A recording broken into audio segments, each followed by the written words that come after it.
கர்த்தர் அழகாக சொல்றாரு, என் கிருபை உனக்கு போதும், என் தயவு உனக்கு போதும்.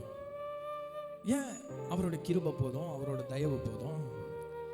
ஏன்னா அவருடைய கிருபை இல்லைன்னா இன்றைக்கு நீங்களும் நானும் சுகத்தோட பெலத்தோட இன்றைக்கு அவர் ஆராதிக்க முடியாது. ஏன் சொல்றேன்னா, இன்றைக்கு அநேக பேர் ஹாஸ்பிட்டலில் மரிக்கும் தருவாயில் இருக்காங்க, அநேக பேர் இறந்து போகிற ஸ்டேஜில் இருக்கிறாங்க, அநேக பேர் அவங்க அடுத்து அவங்க லைஃப் வாழ போகிறாங்களா, அடுத்து கடன்காரன் வருவானா, என்ன பிரச்சனை, இன்னும் இவ்வளோ போராட்டம் இருக்குது, வாழவே பிடிக்கல என்று தூக்கு மாட்டின் சாவலான்ட்டு பாதி பேர் இருக்கிறான். உலகத்தில் நம்ம வாழ்வது எப்படின்னா, ஒரு கயிறு, அது மேலே நம்ம நடக்கிறோம், அந்த ஒத்த கயிறில் நடந்து போயிட்டு இருக்கோம்.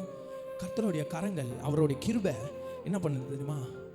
பா, இந்த பக்கம் விழுந்துடாத, அந்த பக்கம் விழுந்துடாத, உன்னை நான் ஸ்ட்ரைட்டாக கொண்டு போகிறேன், உன்னை நான் பாதுகாத்து கொண்டு போகிறேன்ட்டு அவருடைய கிருபையால், அவருடைய தயவால் நம்மளை கொண்டு போகிறாரு. அவருடைய கிருபை இல்லைன்னா நம்ம கீழே விழுந்து போயிடுவோம், இந்த உலகத்தில் வாழ முடியாது.